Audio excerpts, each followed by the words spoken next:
The dawn of civilization. Primitive. Dangerous. Exciting. The handwriting is on the wall. If the human race is ever going to amount to anything, it needs the most civilized caveman I have ever seen. Look who's come out of his cave.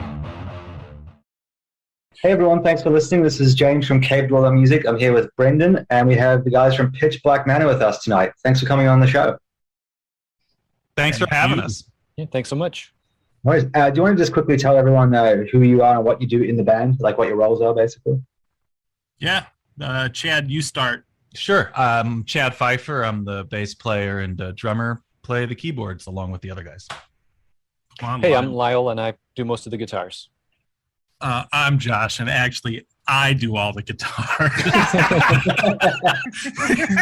We said most, but this is bullshit already. Yeah. I'm Josh. I do lead vocals, and sometimes I play some keyboards, help compose some songs, but, you know, that kind of stuff, conceptual stuff. It would be great, though, if this whole podcast just turned into a breakout fight of us about whose role is what. Now, if you really get down to it, I'm the drummer. Yeah. We can live document the breakup of the band for the second time. Absolutely. Absolutely. Yeah. That's great. And the end of the podcast. I can't believe it. We're doing it all at once, guys. Hey, man. Fuck. So for anyone who doesn't know, you guys started in the 90s, right? Like 1990, I think? Yeah, that's right. We were in high school. Nice. That's awesome. And you broke up, we split up in, was it 95?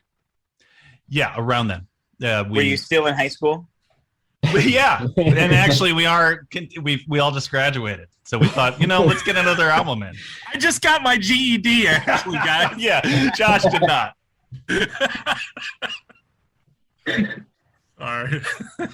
Sorry, I didn't mean to interrupt. Sorry. No, it's all good. We're gonna fuck around, so it is what it is. And then you guys reformed last year, was it? I think it was last year, right? That's right. Yep. And what made you guys bring the band back?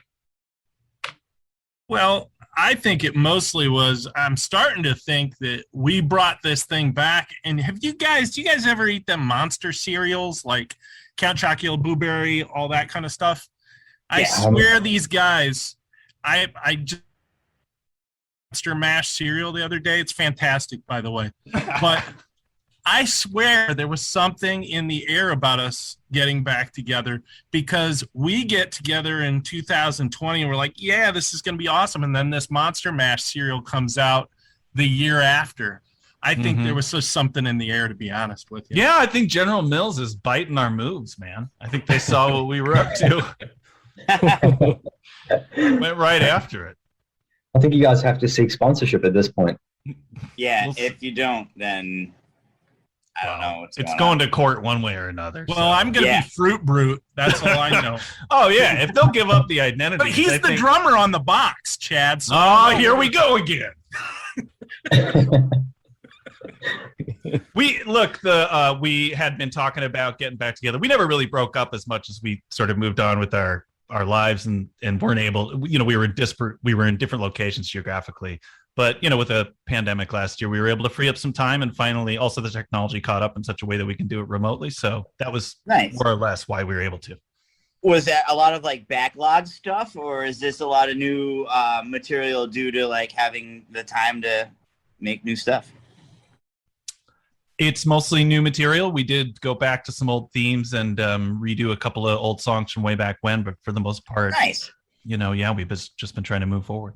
Yeah, off the first album, I think there was 1, 2, 3 that I can get right off the top of my head that were old themes that were just too good. I don't know.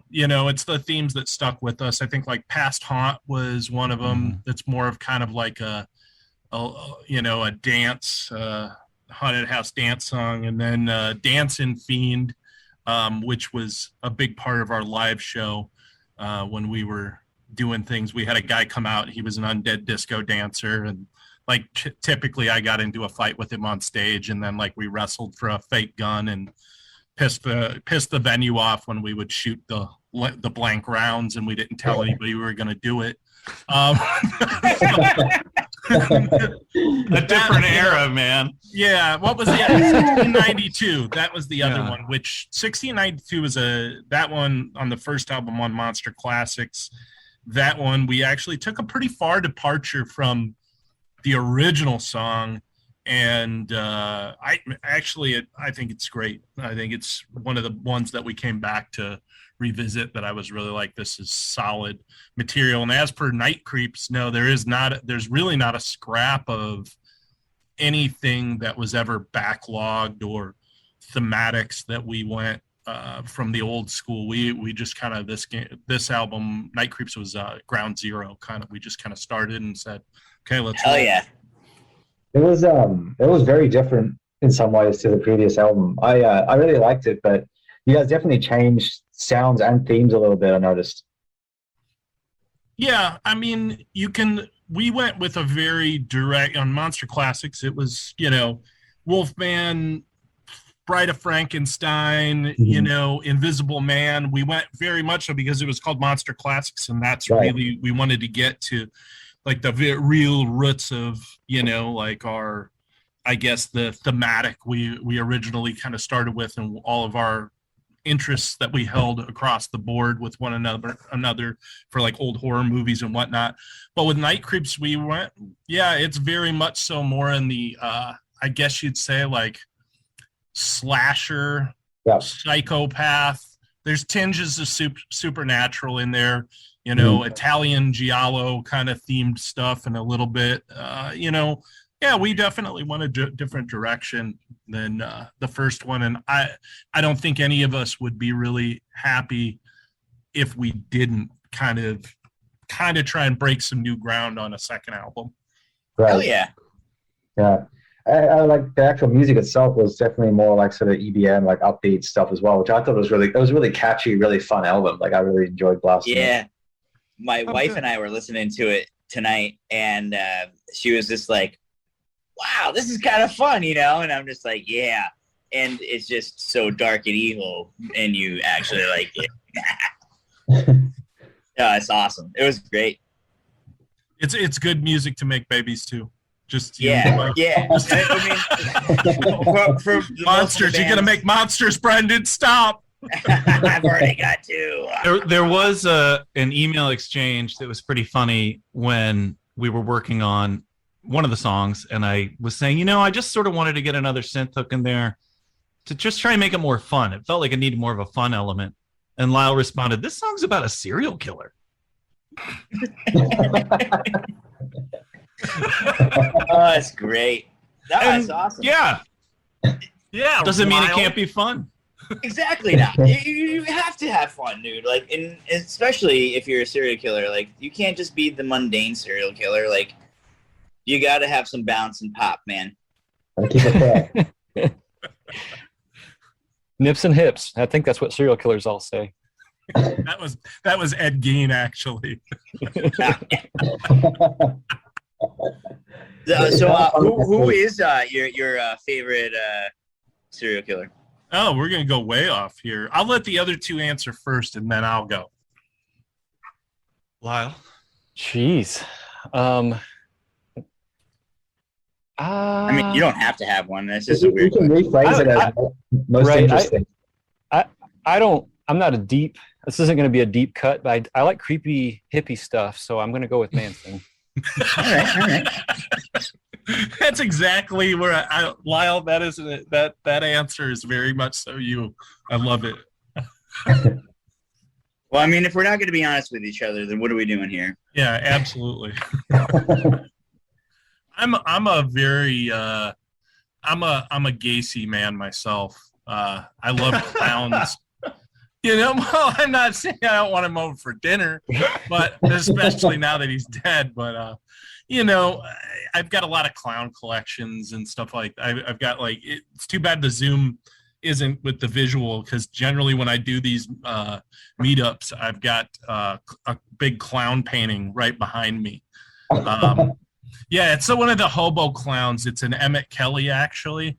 And nice. it looks like he's burning in hell, which is why I really like the picture. I don't know. I don't think Emmett Kelly really intended on that, but yeah, I mean, for this album, we tapped some other. I tapped some other serial killer, like I guess, like on what was this on Night Creeps? There's kind of a Rodney Alcala where it was kind of a I guess you'd say inspirational in that piece, because he really creeped me out as the dating game killer. If you ever look him up on YouTube, he has some really choice lines. He looks like a smiling shark when they're questioning on there. It's pretty another interesting one, but I'm a go Gacy, so go Team Gacy. Gacy. I had this, I tend to prefer my serial killers to be fictional, as with most horror. But, I had this really interesting experience where I went to the Museum of Death in San Diego, California, and they have tons of interesting crime scene photos there. One room they have in there is just correspondence from serial killers. They've got letters from Ramirez and from the proprietor of the museum, who corresponds with all of these guys. They've got Gacy stuff in there. And I was looking around and reading it, and I just thought, man, these guys are idiots. We tend to think of them in such cool, collective Hannibal Lecter kind of ways, but it was really on display just how abnormally stupid most of these guys were. And I thought that was just a really interesting perspective that you would get in an exhibit like that. So it had great worth. All that said, it's Ted Bundy for me. I really like that dude's style. Totally, Chad. Chad's totally a Ted Bundy, man. I knew it. He is astounding with the things that dude. I mean, the escapes. So handsome. He escapes. Yeah, at least 2, I think it was. Against all odds. Yeah.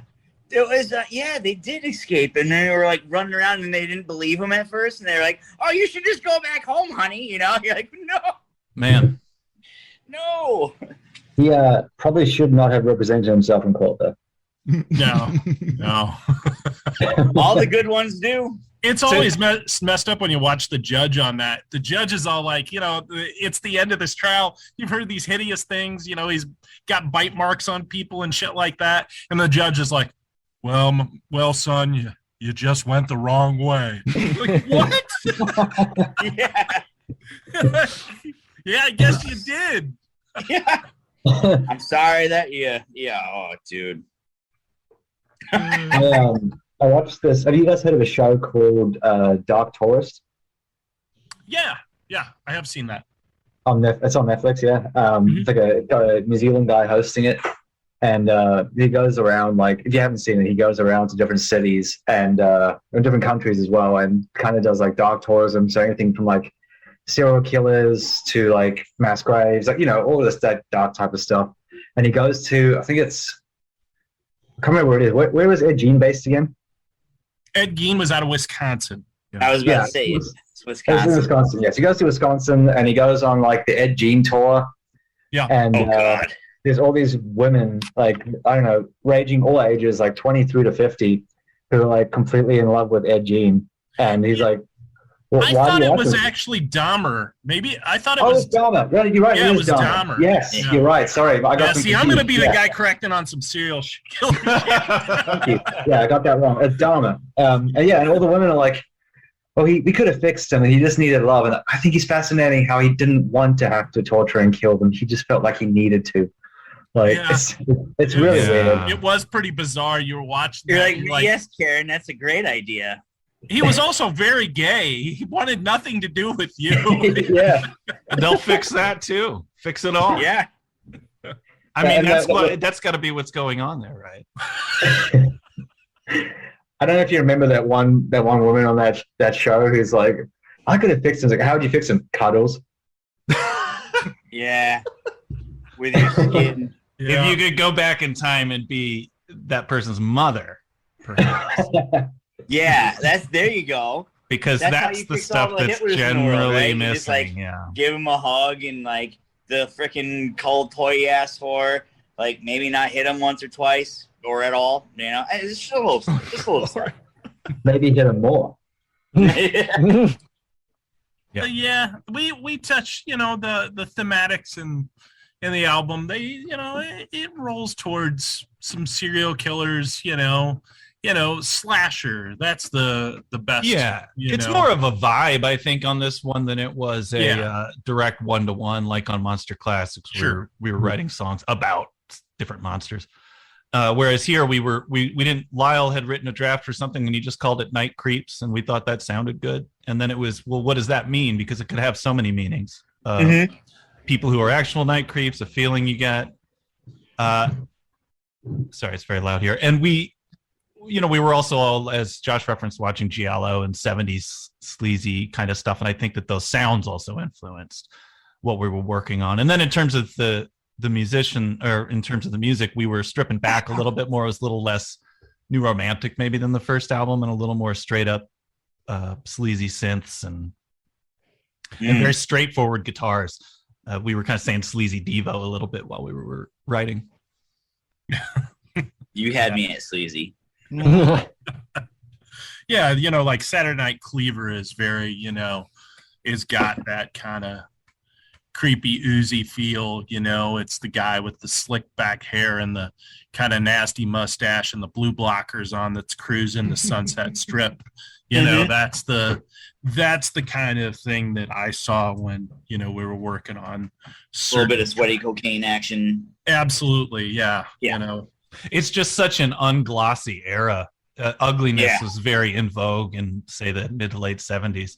People were really hairy and just not, just wasn't, aesthetics weren't as important. And that was kind of a cool vibe. I don't know. I thought it worked for this. Everybody's just unkempt. Yeah. It's kind of, to some extent, coming back in some like subcultures now, which is cool to see. Yeah. We did a quick, I did a quick video for Night Creeps recently, and generally I'll end up sneaking myself into the video in some way because these guys aren't around enough to shoot.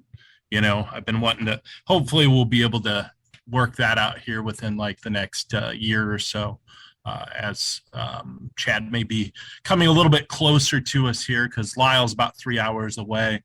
But I think that I let my hair grow out during COVID and I got pretty scruffy. So I think that we'll go with, the lack of, beauty standards for myself in that video as well. So filming that at like 3 o'clock or whatever, I think it was like 11, 12 o'clock at night in the grocery store, filming that was kind of interesting because, these days with like COVID and stuff like that, that place was like a graveyard to film parts of that video in. And it just seemed like it was the right vibe for it. So I fully get the letting your hair grow out during COVID thing, because I did the exact same thing as well. And it got past my shoulders, and then I ended up getting so sick of having long hair that I just cut it all off, which I do kind of regret now. But at the same time, I'm relieved.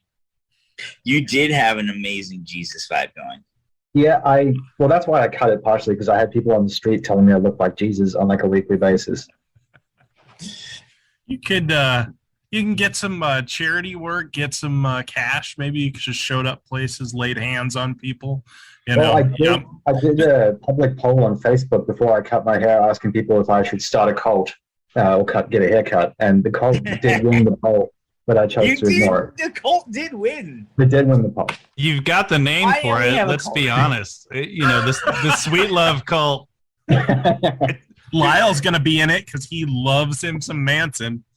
You can be the consult. You can consult for me. Like, how do I get it to Manson level proportions?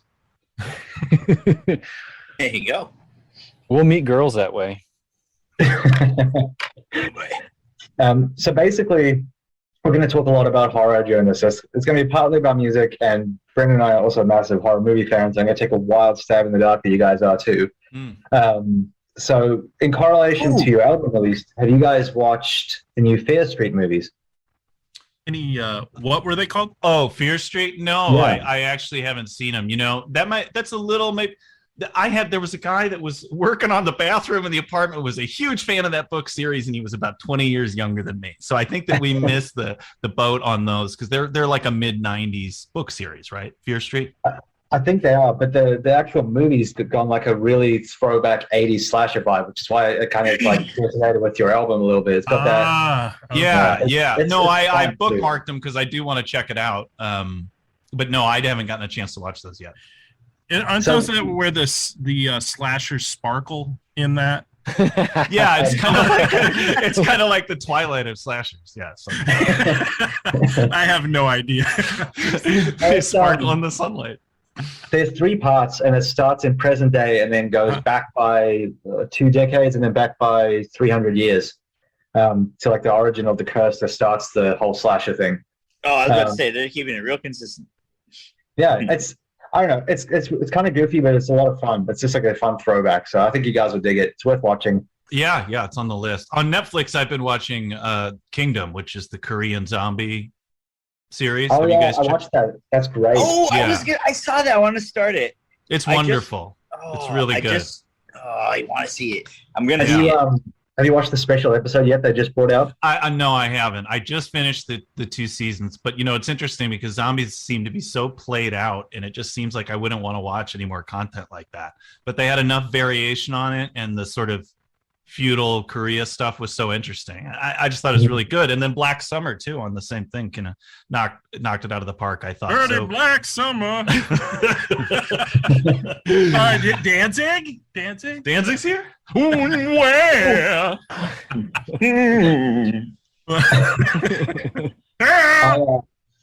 I actually don't think we've made it through a single podcast interview without Danzig coming up.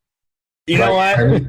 There's something weird about that. I don't think that it would be appropriate to, at this point, not mention Danzig. And then, when the world actually does end, there's going to be a huge crack in the middle of the fucking earth, and the Misfits are going to come up playing through, and they're going to lead the way. And that's it. You know it. But Glenn won't be there because of some legal reason or something. You'll be like, what? Right. It's the new Jerry Misfits. only will be singing, and we'll be like, You know what? Oh, man. I love the Misfits, but I love that 97 era. Like, it's so damn good. Like, when those guys all get together, like, let them fucking play Dig Up My Bones. Like, do it. Just fucking do it. It's so goddamn good. Like, I love it. Yeah, wasn't Chad, I don't know if it was you, but somebody was relating some hilarious Danzig stories about that they had went to his apartment or something like, not his apartment, his house. Yeah, like his house out here in LA. Tell this shit if this Well, I don't even know if it was just somebody had gone through for a tour because the house was selling, and I don't know if he was on the run or what, but he just sort of evacuated it. And so a lot of his personal effects were just around. They closed the house up because people were getting appointments to go look at it and getting credit checks and everything just because they wanted to see Danzig's house. So they ended up taking it off the market. I know, but it was funny stuff. You can look it up online and find it. I'm going to check it out. It's like all of it's like Tasmanian devil posters and shit. Yeah, it's like, I mean, honestly, it looks like what a Doc Rocker would have in his house. He's obviously, he's got something going on. There were little toy candelabras, and I mean, it's really not that different than things I have around here. So No, I it's dig totally. it. Danzig's great, honestly. Like, it's funny because we talk about the stuff that we do.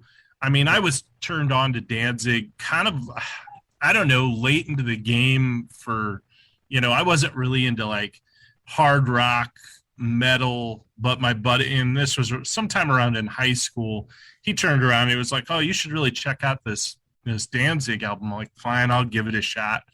And I ended up that first Danzig album. I mean, Chad and I went and saw the How the Gods Killed tour, and lost our hearing at the That's Paul like Ballroom. the best. I love that song too, dude. Even that shit is really good. It and is. Fister did great a stuff. cover of that song with the singer from Church, and I'll tell you, it's one of the best fucking things you ever hear. So goddamn good. Well, yeah. I love Danzig both ironically and ironically. Like, I love him for the meme factor, but his music is genuinely fantastic. Like, those first few albums in general, just completely solid. Well, he's sort of everything that's great about, obviously the Misfits are just an amazing band, but his solo stuff too it's metal. It is everything that's great about metal in that it actually sounds good, but it's also kind of funny because it takes itself a little too seriously. And he is just such the embodiment of that it's fun to mock him a little bit. 1950s like stereotypical like strictness, but then there's like Satan too. Exactly. Just a little mix. It's very buttoned up, but very satanic at the same time. Right. Yeah. Exactly. But I completely agree with you, James. It's unironic and ironic both at the same time, which is kick ass. That's a great way to experience it. Yeah. I think a lot of people feel the same way about Burzum.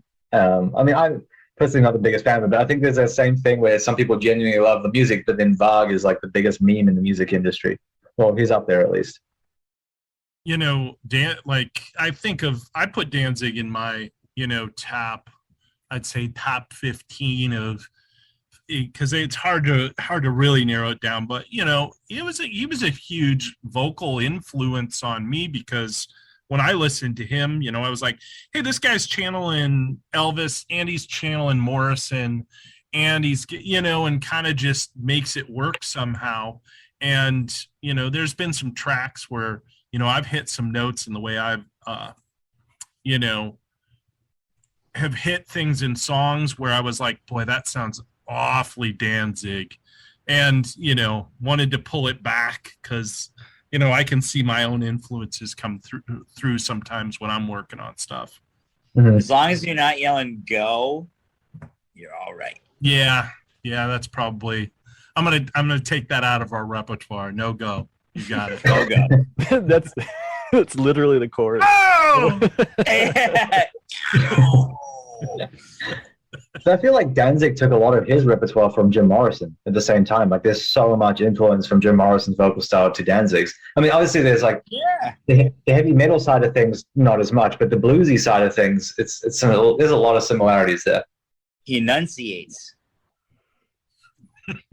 Well, it's also the baritone voice, and the Doors are pretty metal. They just weren't, they weren't brickwalling it like they probably would have been 2 decades later. But I think they're pretty foundationally, the way that they write their songs and just the attack on it is pretty metal.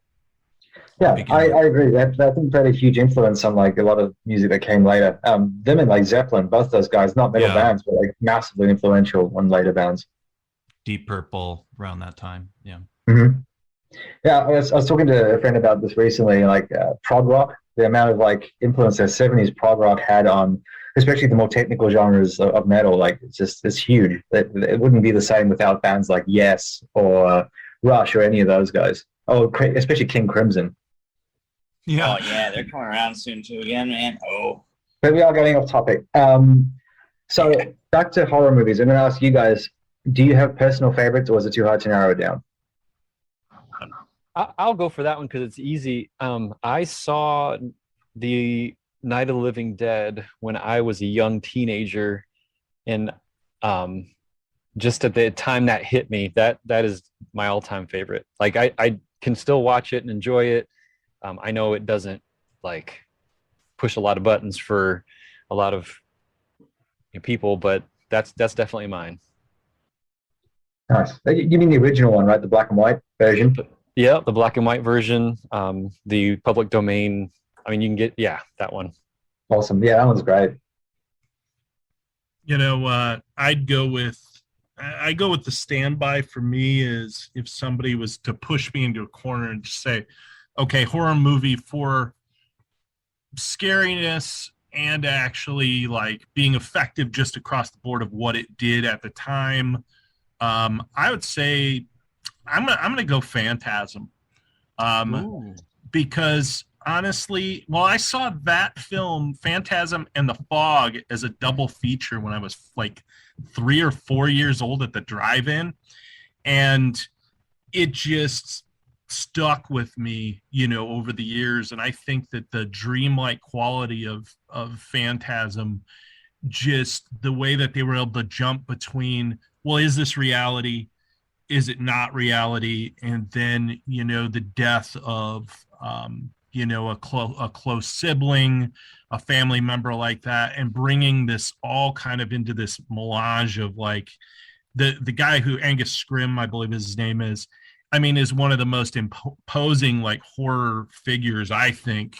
And he didn't need much prosthetics or anything. That guy's stride, in and of itself, you know, in the film when you watch it, and actually in the song, one of the songs on Night Creeps, they say something. It's like horror stride or something like that, and it's actually, you know, little references to like things like that. You know, his just imposingness and like the silver ball that drills into people's heads.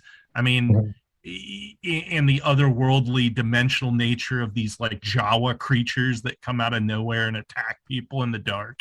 That movie just, for me, is, and of course, just every theme around that surrounds death. It's, you know, I mean, it takes place in a mortuary and he's, you know, raising the dead. And I don't know, it's got a great vibe, and the music, the soundtrack itself is the theme for, I guess you'd say, Phantasm that's fantastic. Bottom line. Yeah. For me, you know, it's if I had to pick a movie, I think it would be Evil Dead 2, which was just such a, man, when I saw that, it just blew my mind in terms of the fact that it was scary. It was also hilarious. It had Three Stooges slapstick in it. Amazing sound design in that movie. And it was a little low rent and cartoony, but still managed to terrify. But I mean, it's more funny than it is a scary movie. And I could probably find some actual really scary movies that I like. But I think in general, for me personally, I'm just a big fan of, or I hold very dear, that Return of the Living Dead, Fright Night. Yeah. You know, kind of early to mid 80s horror genre. It's kind of Friday the 13th Part 3 for whatever reason, just right around like 83 to 86. It was just so many great movies that really turned me on to the genre. And then I always liked the Universal horror movies, but then, you know, of course I went back and watched those again. Of the classic stuff, I in later life discovered the RKO Val Lewton movies that were competing with Universal, like Catwoman, Curse of the Catwoman. Oh yeah, right. And man, do I love those movies. I Walk with the Zombie. And there was one called Isle of the Dead that we sampled pretty heavily when we were young. Right. Yeah. Holy crap. If you want to talk about a movie that at the time, you know, I could have only imagined seeing that in the theater at the time that was released. Yeah. I mean, it's genuine, you know, there's not really, you know, I don't know if you guys have never ever seen it, but not to give much away, once again, it's you know, it's not really, it's the people that are scary in that movie. Yeah. You know, and actually it's very, very relevant film now, because it actually has to do with a plague. Yeah. That it's a quarantine. It's a quarantine film. So and if you were going to be like, because I thought it was funny during COVID to go ahead and watch some things that were very like COVID, like Mask of the Red Death. Like I watched that within the first month or two of being at home, and I watched Isle of the Dead, and like just kind of got into this whole quarantine kind of feel. And Isle of the Dead, though, is that's a perfect setup, because the Isle of the Dead it's a graveyard island.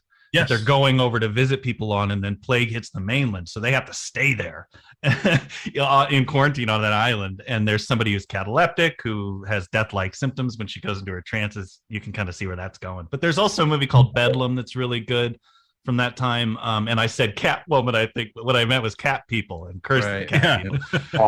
Catwoman is quite different. Yeah. I love the litter box scene in Catwoman.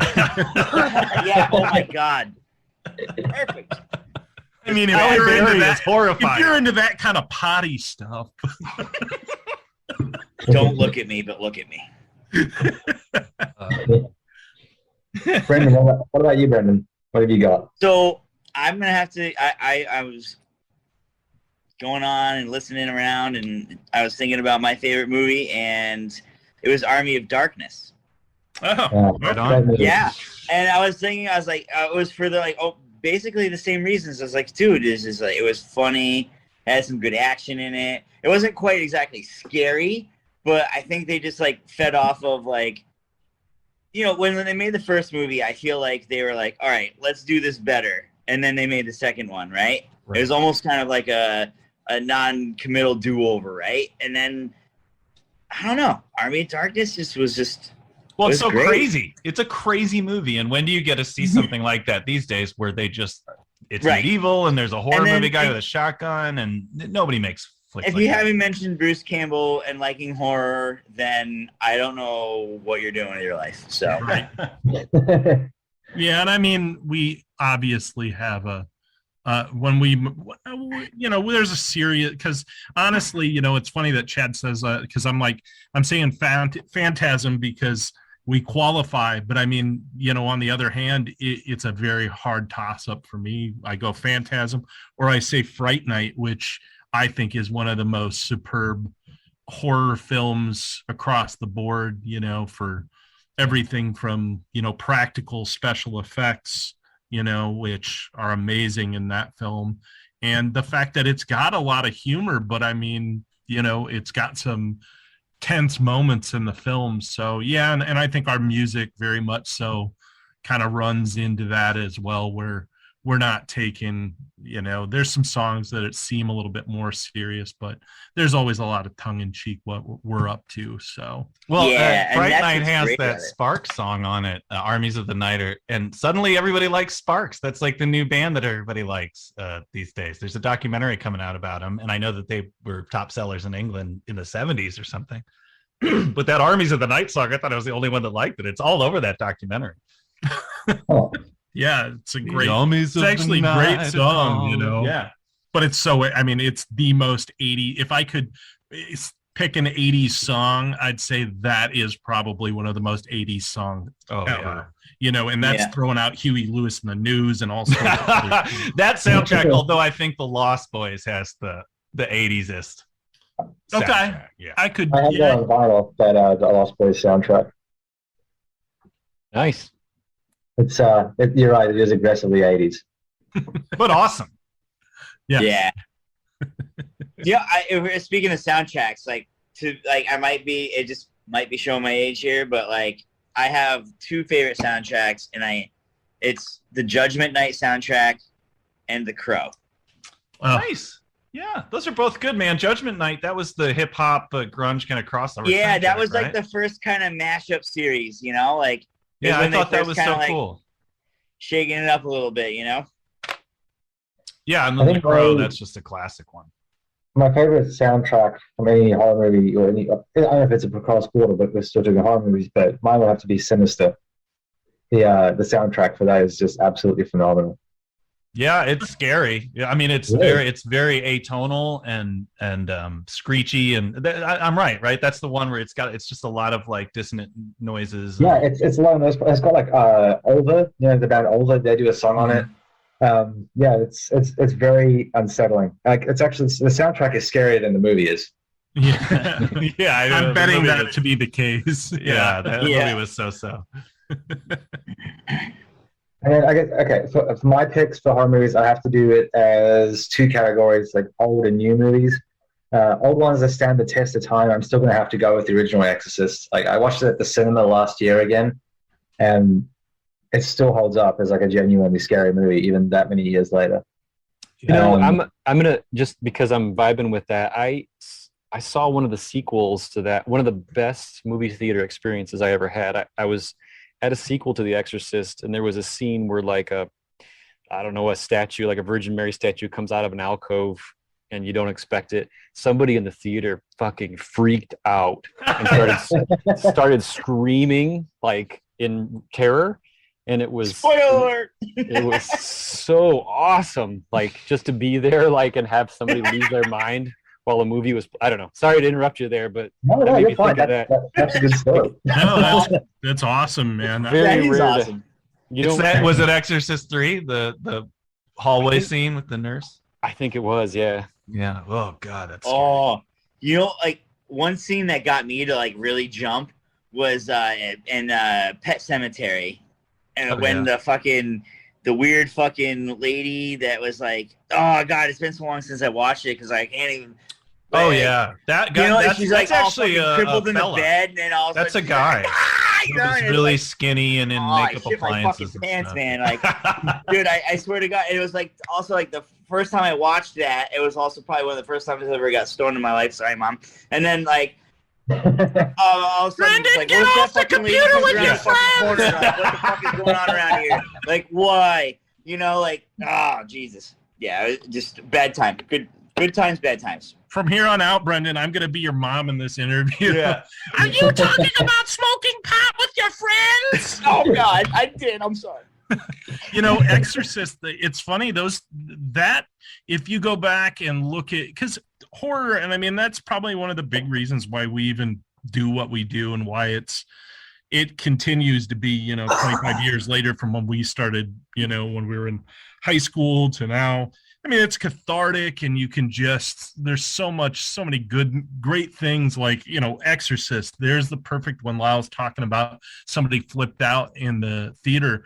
I went and saw it when they did their first re-release into the theater, and they had jacked the sound up, okay, on certain parts of the film, and I could tell. And they also jacked up the places where they would show those like blue demon faces in the background. But there's a specific scene in there where where the priest goes, he's like listening to the tapes. It's like, nah, let Jesus fuck you and all that stuff. And he's kind of getting real intense into the tapes.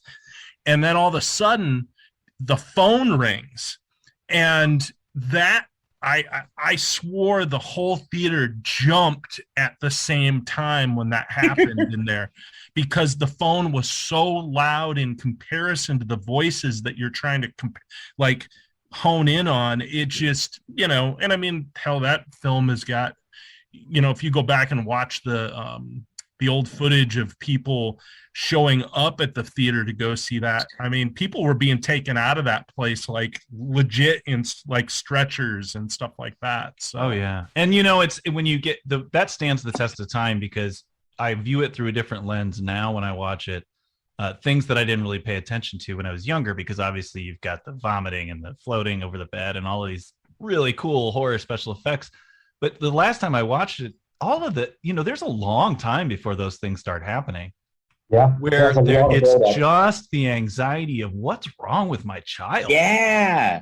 And all of the testing that's so cold and indecisive, and they don't really know what's going on and can't put their finger on it. And that stuff built such a slow current of dread and anxiety in me that when things start going off in the supernatural direction, you know, you already have a sick feeling in the pit of your stomach. You don't have to be a Catholic to be frightened by this idea, you know. And it's so yeah, I that's feel like totally that's- true, Chad.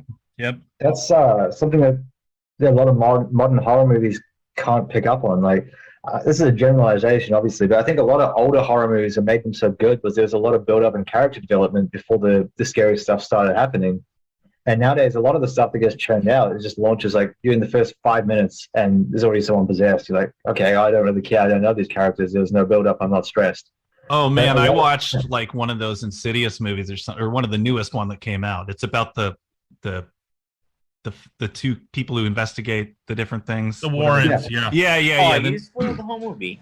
Well, the new one of that, man, it was like right in the beginning. They had a kid that was possessed, and it was the funniest scene I've ever seen. I didn't watch anything past that, but this kid was breakdancing on a table and punching people in the nuts. And like nothing about it was scary. It was awesome. Nice. I mean, if then they rolled back and started giving character development, I was like, fuck that. I just want to see this kid beat ass for 2 hours. Nothing else about the movie was interesting. Break into electric It's like, is this exorcism Lord of part the two. Flies, You or like know? what's going on? Yeah, you know, Exorcist actually has one other scary element that many people don't know about, and it only becomes you're like, really? There's an actual convicted murderer in that film. The guy who gives the test to Reagan in one of the labs or whatever, he's like, comes over. I can't remember if he does the injection. He's an actual convicted murderer. Whoa. Did not know that. Yeah. Well then. Yeah. So, you know, another little bit of Exorcist tidbit there. So, Speaking of the slow crawl stuff, right from around that time too, a movie that I love is The Changeling with George C. Scott. That's one that I'm always pushing on people. Yeah. Great haunting movie, and it's a little bit of a slow burner, but man, there's so many great little horror moments in there, like some of the best.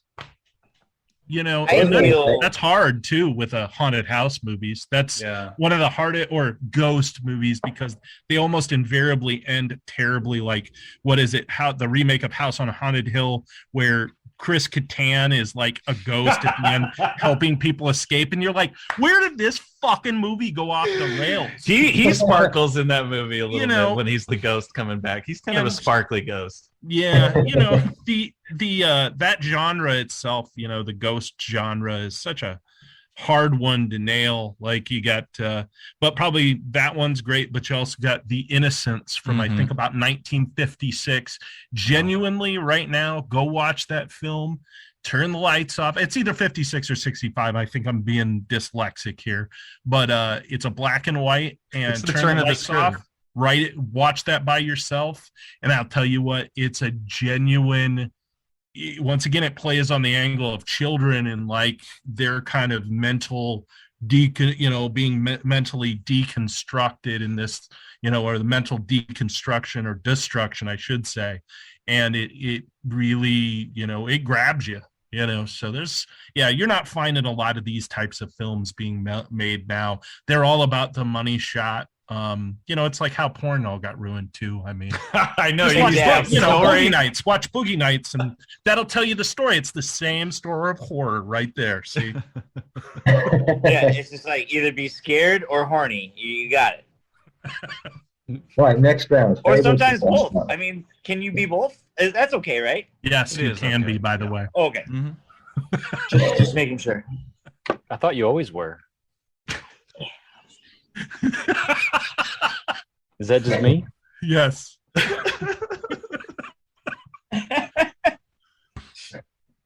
Futurama actually coined a term for that, calling it scaroused. Oh, I like that. Rouse. Caroused. Okay, yeah. Have you guys ever watched that? What's that show? It's about a bunch of fantasy football dudes. The League and the Fear Boner. I haven't seen that. I like the sound of This it. boner stinks of fear. Oh, God, it was so There good. was a great old David Cross stand-up comedy bit about that, because he had seen there was a video box for pornography called "My Ass Is Haunted." Yep. God, well, Dude, what? I love Mr. Show. I love all the. Oh my God. He's like, are you supposed to get scared while you're jacking off? Like, oh yeah. Ah! That's when you come the best. You're so scared. You have to time it just right. And that Yep. era of filmmaking is just, it's not there anymore. Top notch. It's not there anymore. I feel like everything's kind of like, I don't know, just boring. It's tough because movies are expensive. There's good horror movies out there being made, and it's just it's just difficult to get them. There's such a plethora. There's so much content. I mean, there's just like way too much, so they tend to get lost. But there are some good modern movies being. Do you like the coming out. horror movies? So I'm sorry. I feel like the newer movies that are good are the ones that are kind of going in a different direction with horror and doing like the more like metaphorical stuff for mental illness and loss, like stuff like Hereditary and Midsommar. Like those Midsummer's movies. great too. Those are good films, definitely. Yeah, I thought Midsummer was a really, really cool movie, and I love that movie. yeah, and even The Lighthouse was a pretty interesting movie. There's some that are that have some pretty cool sort of. They don't have to be big Hollywood scare a second kind of things. Right. I think like it's the ones that are trying to be different that are more interesting these days than the ones that are trying to do big budget of the same thing that's being done. Yeah. I can't remember the name of it, but there was a really good one about this dude that had like split personalities. It might have just actually been called Split. Yeah, I think Split. you're right. Yeah, that was one with James McAvoy. That's part of the M. Night Shyamalan universe. There's the three movies that go. Yeah. That was freaking what? Wow. It was Unbreakable, Split, and there was a third one where they all of them met up in one movie and fought each other. Oh, I'm familiar with Split, but I'm not familiar with the other ones. I don't know. I've been more into sci-fi stuff lately. I thought The Witch was a really good Oh, flick. that was Yeah. so Oh good. yeah. Yeah. The old Massachusetts era kind of. Mm-hmm. Yeah. Yeah, actually, they used for that, and it's, you talk about Sinister, that because Sinister. I've not really heard that, but the way you were describing that, there's an instrument that they constructed for the witch that I can't remember what the name of the instrument is, but it's it's a made instrument. They made it kind of for the explicit purpose of kind of horrifying you through audio. And if you get a chance to look it up, it shows you like this contraption, and it's amazing. And that's why the soundtrack in that too, when you're watching it, it creeps you the hell out. I saw that in the theater with myself and my wife, and that was it. 2 people in the theater, and that was a really amazing experience. I watched it just at my house by myself in the basement alone, like most nights. But yeah, it's. I'll come over, really Brendan. Oh, it's so good, dude. It's just creepy. Well, because I've got a really awesome tree line, like in my backyard, and I'm just like looking out back there, and there's like this kind of swamp, and I'm just like, I always keep like. You know how you have like folklore tales from back all the way back to whenever, just folklore tales, right? So I wanted to create one and have it be like the Witch of. I live in South Windsor, but I wanted the Witch of Windsor, right? And I don't know. I've been thinking about creating my own kind of horror-ish thing, if not for the sake of just scaring my own children, but maybe doing something someday with something. But I did that. It's a great way. You can actually, by frightening your children, it's a great way of creating new. Like I have a dummy in my house called it's a ventriloquist dummy, and we called him Other Brother. And, and my twin boys. Whenever we'd be goofing around, I'm like, I think Other Brother's looking at you guys. He's been talking to me. And we'd goof around with them. And actually, it got to the point, though, where they had kind of helped create the story around Other Brother and everything like that. So it was kind of like this creative story building until one day I went out into the kitchen to go get some food, and I saw these 2 little legs sticking out of the trash. They had actually taken the Other Brother ventriloquist doll and stuffed him into the garbage, thinking they could get rid of him somehow. And he had these little arms, these little stiff arms. And my brother we'd be goofing around with him, and he'd be like, chop, chop. And his little hands coming at him and stuff like that. They used to drive him nuts. They'll grow up fine. They're fine now. What's Other Brother up to these days? Oh, he's chilling in actually I have a cabinet with some of my other ventriloquist dolls. we got one called Warren, which actually that one actually has a creepy story attached to it. And since we're going so far off topic, I'll just tell it right now. Dude, it's all good. I was going to ask you, are you a ventriloquist? Fuck no. Hold on, yes I am. Shut up, Other Brother. Oh! Yeah. This is radio, man. Just say you're a ventriloquist. Yeah, of course I am. Oh my God. No, I'll tell you a creepy story about because I just think ventriloquist dummies, and actually we'll bring this relevantly.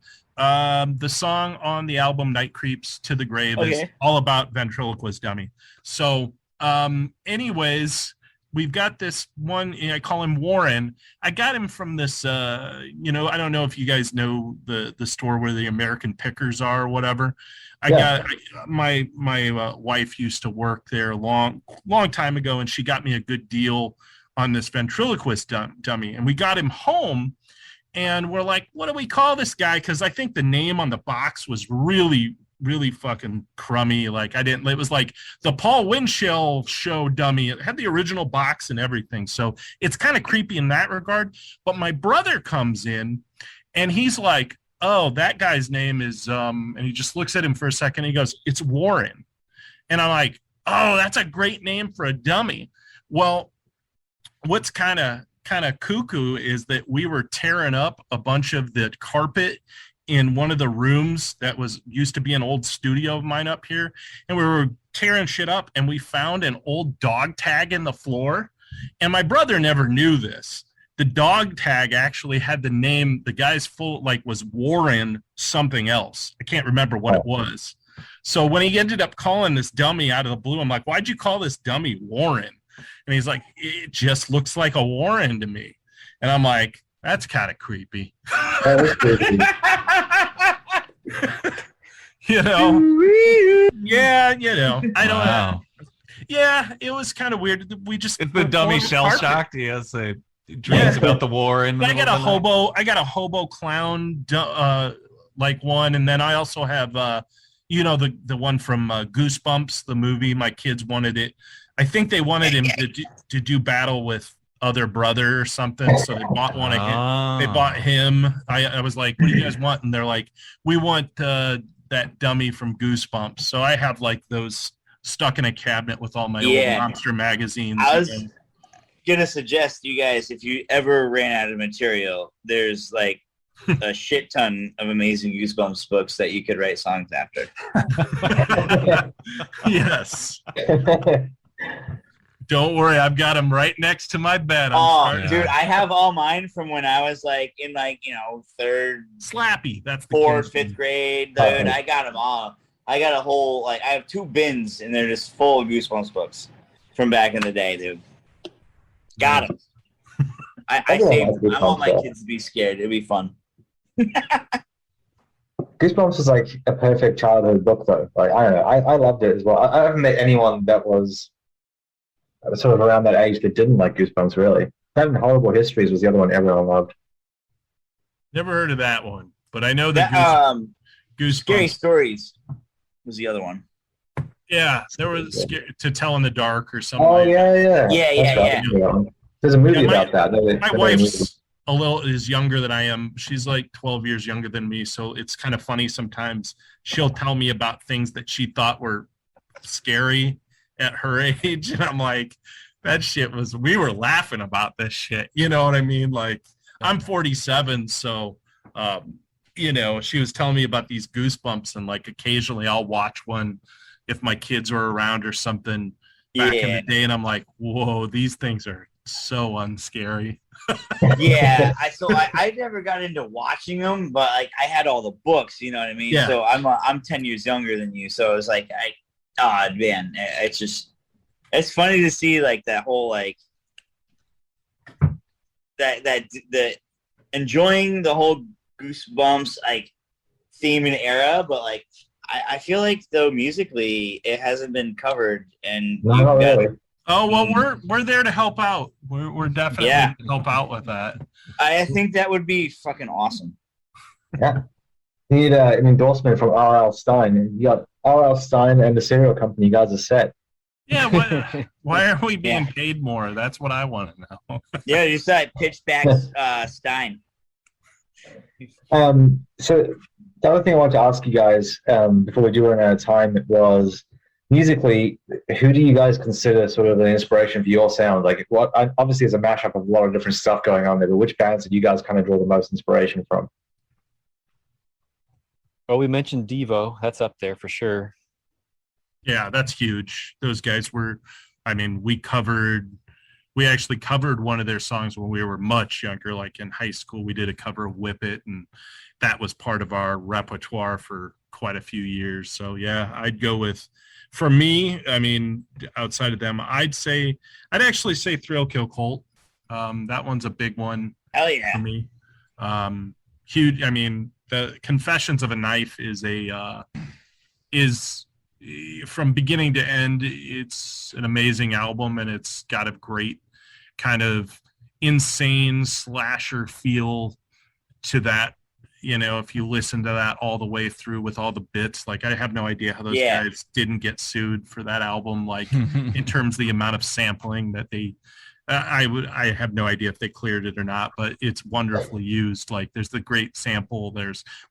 Perfect example. We love disco. Like you're going to, like at one point in the time when we were working on the album, somebody said, I don't feel there's enough disco on this album. But I think it was Chad. And, you know, he was right. There wasn't enough. And I know that Thrill Kill Cult, when like one of the last tracks on that album is like, you know, a sample from, I think it's, now I'm going to draw the blank, but I think it's from one of it's the Dead movie where they're in the basement of, I don't know, they're permanently in this like military installation. And have you lost your mind? No, ma'am. Have you? And then they sample all through that. I think that one's Dawn of the Dead, actually, or not Dawn of the Dead, Day of the Dead. That's it. And just sampled the ever living shit out of that. It's such a great album. So that I'd go with Thrill Kill Cult as a big inspiration, you know, for music, for me at least. I listen to all kinds of crazy stuff. I was just on the weekend telling Josh to listen to this psychedelic cumbia music that I've been digging on. Yeah. I have a lot of different influences, but if you get back to the core, you know, Depeche Mode was huge for me when I was in junior high. And I still go see those guys when they play live. I think that because they're so successful and they're a little bit of a teeny bopper, nobody else understands my depressed teenage years, that they kind of get laughed at. But they're a really amazing band. Yeah. And they really had a big impact on me, and I still listen to them. And actually, to kind of back that up, if any of you have seen the video, if you haven't, I'd go watch this.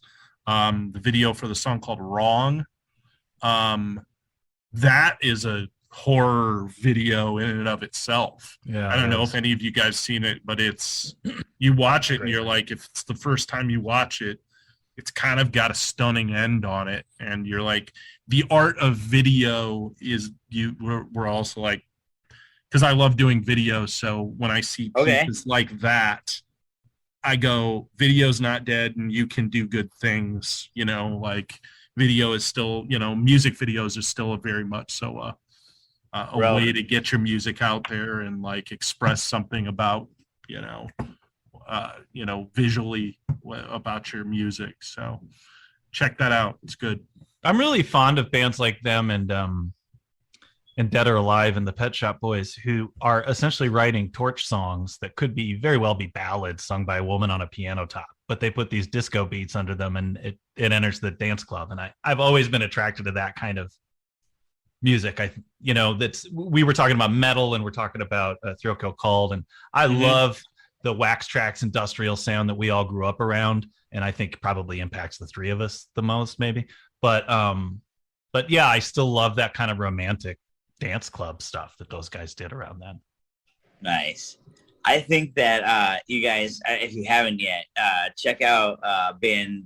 We interviewed the Cult Sounds. I think you guys would check. I think you'd enjoy their music. I would actually love to see a tour between you guys. That would be absolutely. Oh my God! Oh, awesome! All right, put it together, man. We'll do it. Yeah. Yeah. Anyone who's listening to that, let's please make that happen. Who can make that happen? If you are listening, you guys have like some pretty, kind of similar. They're like a gothic rock, bit of industrial in there, a little bit, very 80s throwback sound as well. So I think it'd be a good fit. And I'll mention it 1,000 times. Their rendition of Rhiannon is amazing. All right. Around here in the Quad Cities, we've heard far too much Fleetwood Mac, but I'll give it a shot. Yeah, they're in a big comeback mode right now too. Fleetwood, dude, you got to just do it. I'm not bullshitting you. I think I have some good taste. So, what do you prefer, Blueberry or Count Chocula? I mix the both together, and then I don't know, man. Abomination. I'm just kidding. If I had to do it, it depends on the season. Because if it's springtime, I'm Blueberry. But if I have, I think it's Blueberry. I'm sorry. Okay. Blueberry. Final answer. What's your winter cereal? I don't know. It's pretty yummy mummy, man. Yeah. I have a sad confession to make. I never grew up with any of these cereals. because I lived in Australia and New Zealand, and we did not have a single one of these. So I feel like I missed out on a huge part of my childhood. You know Well, what they- it is they that don't- you they missed don't- out on, James, is a bunch of sugar and your parents spending tons of money on sugar and more sugar. Yeah. We pretty had like much. sugary cereals. We never had anything cool like those mascots. All we had was like the monkey from Cocoa Pops and the freaking tiger from Kellogg's. Frosted Flakes. Tony the tiger. Yeah, we had that. Yeah, you got Tony. We never had like Count Chocula, Blueberry, or any of that stuff. I know who they are through movies and stuff, but I never had that. Did you have a Captain Crunch? No. What? Jeez. Mm-mm. Dude, you haven't had Captain Crunch? No, I've had it since I moved to the US, but before I came Well, here. yeah, obviously, I assume you have because that's an option. But like, Yeah, exactly. But we didn't have what was the other one? We didn't have tricks either, like none of that stuff. Tricks is bullshit. Yeah, it's a bullshit. yeah, cereal. and See, honestly, it looks all the same. I get mad just hearing about Trick. The coolest one we had was the Pokemon cereal, which was limited edition, and it had like marshmallows shaped like Pikachu and stuff in it when I was a kid. But that was it, and they took that off the shelves because like sugar content is too high.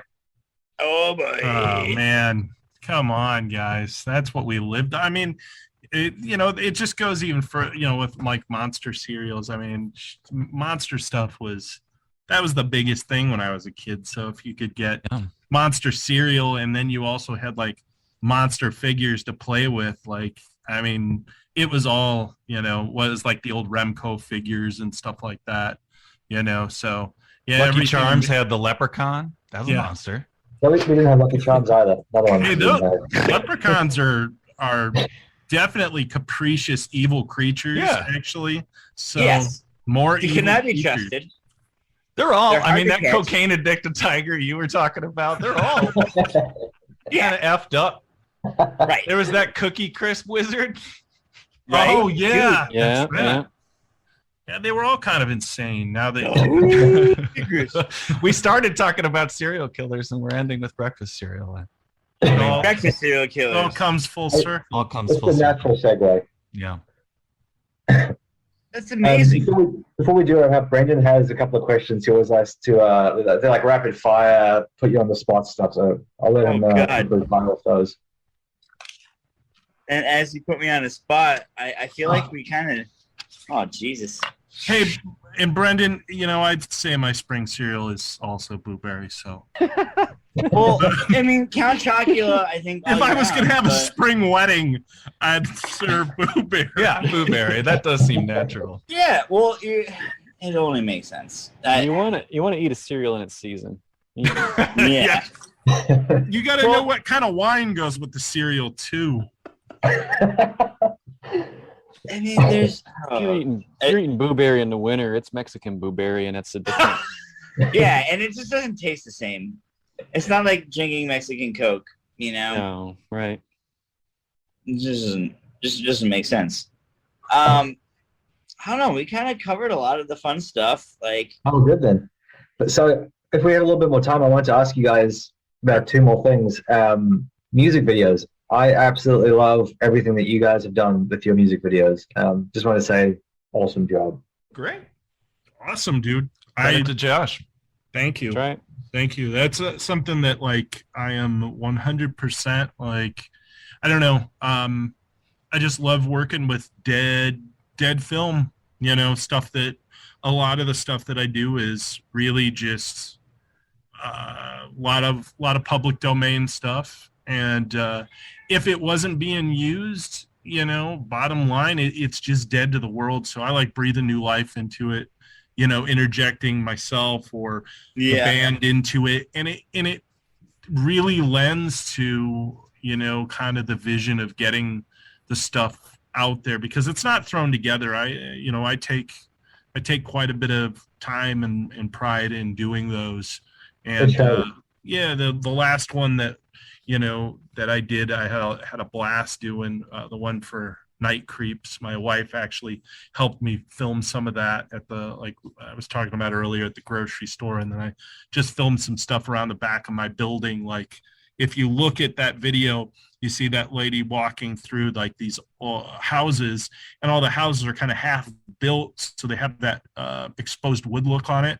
Well, I had just gotten a fence put out in my backyard, and so I was like, oh, it's got that great exposed wood. I'm going to be able to interject this footage, and if I just change some of the colors just a tad, it'll look closer in there. It's hard to get that 70s grain unless you've got the right filters really to work with on that stuff. But yeah, that's, I really want to continue on that end, and hopefully Chad and Lyle will be able to get together and do a couple of videos together here within maybe the next year or so. So that's at least the hope. So keep on the lookout for more. I'll be definitely doing more of those.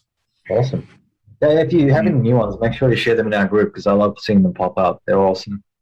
Yeah, definitely. I like that you guys have given the platform out there, and we're talking about us and a lot of other unrelated nonsense, but we really appreciate the review, that you guys did for Night Creeps. It's good. It helps, when we're out there promoting material to other, because there's just so much you got to get out there and push your stuff. And at the end of the day, instead of just you talking a lot of shit about yourself, which ends up happening, you gotta do that. But it's nice to have these extra entities like you folks out there that are actually reviewing stuff that wouldn't be getting reviewed by, Pitchfork magazine and shit like that you've got no chance of probably getting in, or very little.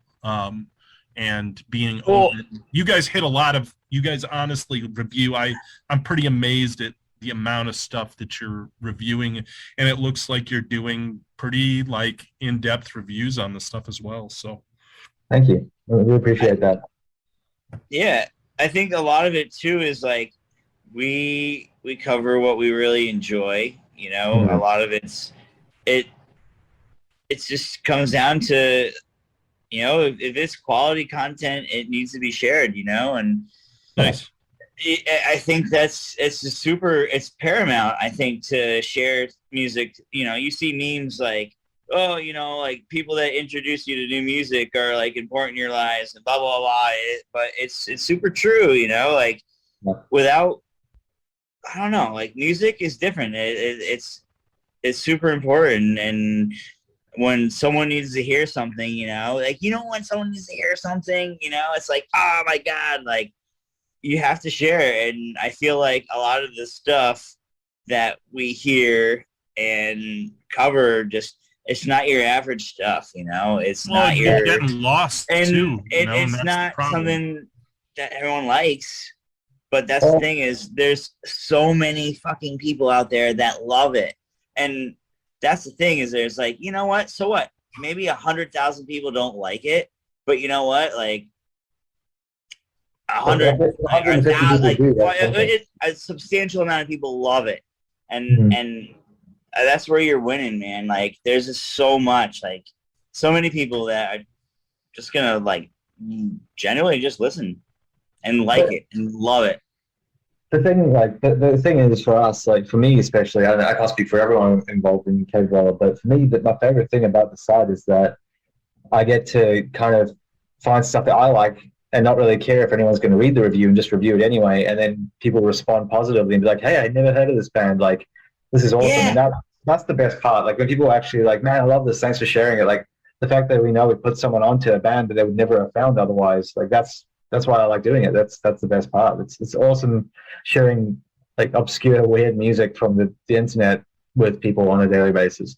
Yeah, it's an amazing community that just you share what you love, and when you have all these people that actually are like, all right, this is weird, this is gritty, oh, this sounds so sinister, or like the bass on this is just like amazing, or you got to hear like just tones or whatever it is, like it's generally not accepted by the grand populace. Hey, dudes, have you guys hold on, can you hear this? I want to make sure you can hear this. Okay, listen up. us the terror begins. Creepball. Real life. Ghosts and zombies talk to you. Dial 1-900-490-CREEP. That's 1-900-490-CREEP. Randomly selected callers get connected to me live. Hurry up. We're waiting for you, pigeon. If you're under 18, make sure your parents know you're calling. Just $2 per call. I just put that together for Night Creeps. That's awesome. Wow. I know. I was just sitting here and I was like, hold on, I better just put this together. No. Wow. I just thought everybody would like to hear about Creep Phone. I'm sorry. Sometimes I get a non sequitur. That's fantastic. There's one more thing I want to ask you guys about before. I just wanted to say that Blasphemy was my favorite video that you've done so far. I absolutely love that one. Oh, awesome. I'm totally the Rob Zombie of the band because I always try and put my wife in these videos. So it's like Sherry Moon Zombie is always going to be in whatever, Rob Zombie does. So I'm always like, Yeah. I'm like, come on, just help me out here. And it just ends up working because she does burlesque and stuff like that. She goes by Moxie Rhodes, and she's been doing burlesque a lot and likes to get in front of the camera. And she did a great job with that video. I was super happy with the way that one turned out. So yeah, cool. Fantastic. Thank you. Well done. I'll definitely tell her. Okay, so the question I had was, before we run out of time, I saw on your Instagram that you have those Halloween style multicolored house toys and little tombstones and stuff. It's Chad. What's that company called that makes those? I've seen them pop up on the internet a bunch. I used to follow them, but I can't find them again. It's Cryptocurium. That's it. Okay, thank you. Thank you. I've been trying to find that. Yeah, that's a sculptor in New Jersey whom I met through the H.P. Lovecraft community. He's a great guy, and he does a lot of really incredible stuff over there. So if you're a Halloween fan or monster fan, or he's got figures of slashers and Lovecraftian stuff and popular movies. Did they make a new social account or something? Because I swear I was following them and then they disappeared. And I just checked the page now. I think that guy was arrested, wasn't he? He was. Well, yeah. After he did this latest run for us, he got in some legal trouble, and they brought him in for a while. So it might have been related to that. Oh wow. No, I'm kidding. Not at all. That didn't happen. No. He's a good dude. Those houses are cursed. Yeah.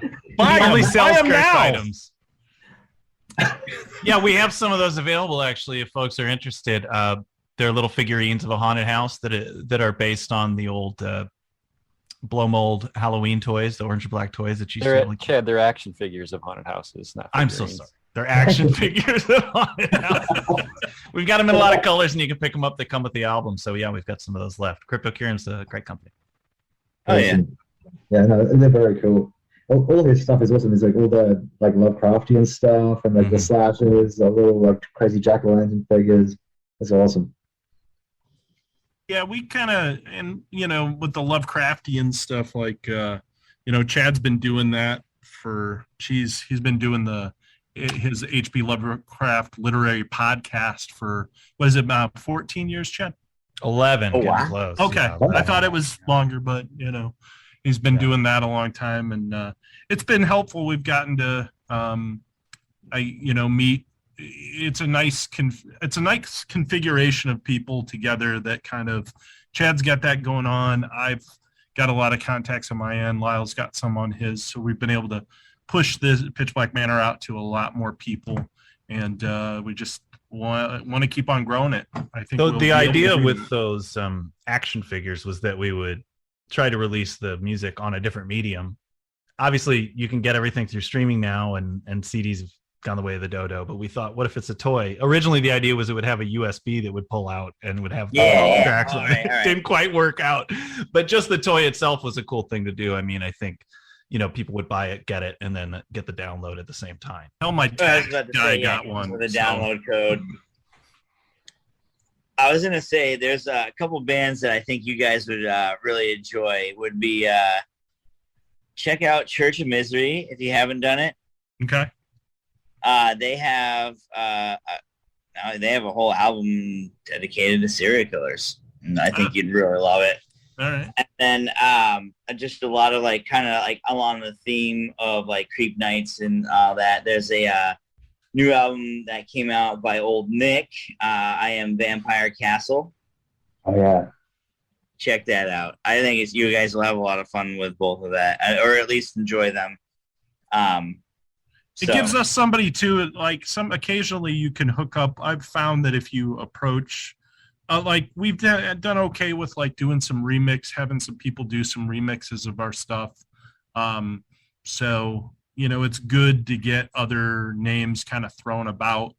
Because sometimes people are open to collaboration in that regard too. Oh yeah, collaborations are so much fun, man. We can open them up to a group of people that aren't open to their stuff and vice versa. And I mean, you know, people get all very territorial about stuff like that. And I'm just like, you know, I've got, you know, X amount of followers. You don't have that many. So how are you going to help me? But really at the end of the day, you never know when you're going to hit that sweet spot with the right group of people and you kind of cross over. I mean, I've met people on the internet that I didn't think, you know, I was like, whatever. And then come back and they're like, oh yeah, like, I want to do a remix of your material, you know, or I send them something. They're like, I really dig this. And then all of a sudden we're, you know, now we're in business getting ready to work with somebody else and their fans might hear our stuff and vice versa. And hopefully that's what we'll, because we did one round of remixes for Monster Classics. Hopefully within the next week, we'll probably start opening up the doors to other people. So if you folks know of other people that do those types of things, you can cast some names our direction and we'll definitely look into them. We appreciate it. We should connect them with Carrion, with Hyde. He would be a great. Oh man, I've got someone else you guys like this. That guy, I think, had a lot more fun than he'd like to admit. He wants to come on the show again, which I'm going to talk to you about. But yeah, Hyde Tepes is the guy I'm going to connect you guys with. He is based in Norway, and he's in an industrial gothic band called Carrion, and he's always open to do some remix stuff with his work or other way around. So yeah, I think you guys would be worth talking to each other. Yeah, 100%. I definitely think that. Drop him a line, you know, tell him, you guys, you know, French kissed with us a little while online and see if he wants to do the same thing. I think that. Wait a minute. Wait. And on the topic of bands you guys should check out, you might not like the music. I'm not sure if you guys are into like extreme metal or not, but as far as horror themes and sampling goes, do you guys know the band Necrophagia? I have heard of them. They're like from the late 80s through to, I think, 3 years ago, the lead singer died. They are absolute kings of like horror metal sampling, like this classic stuff from all the old slasher films and like original Texas Chainsaw Massacre outtakes and original Exorcist and stuff all through all their songs. And they actually have a whole album with a theremin player on every track. Wild. Yeah. I had heard of those guys. I'll go down that rabbit hole again. Yeah. Again, you might like the music, but I think you'll appreciate the horror themes and the sampling a lot. Yeah. Well, that's exactly what I meant about, you know, the bands I mentioned earlier too. I think you'd love it, dude. All right, we're about to run out of time, so I just wanted to say quickly before we lose it, thanks for coming on the show, and we really appreciate you guys taking the time to talk to us. Yeah, no problem. Anytime. And before you guys head off, is there anything you want to tell people to look out for or check out that's coming up? Hit up pitchblackmanor.com, and as always, go to our YouTube channel to see the newest videos. We've got some playlists on there as well if you are in the mood. Yep. Thanks. Yep, we generally do playlists around Halloween and stuff like that kind of a lot of different influences that we're into. And and if you want one of those little haunted houses, go to the merch section on our Bandcamp, and you can get an actual Pitch Black Manor, and I think there are only like 4 of those left. So they have magical powers. Just saying. Just saying. Ooh, yeah. Awesome. Well, thanks, guys. Really appreciate it, and hopefully we'll have you on again sometime if you do another album in the future. Okay. Sounds Thanks so good. much. Thanks a lot, Okay. folks.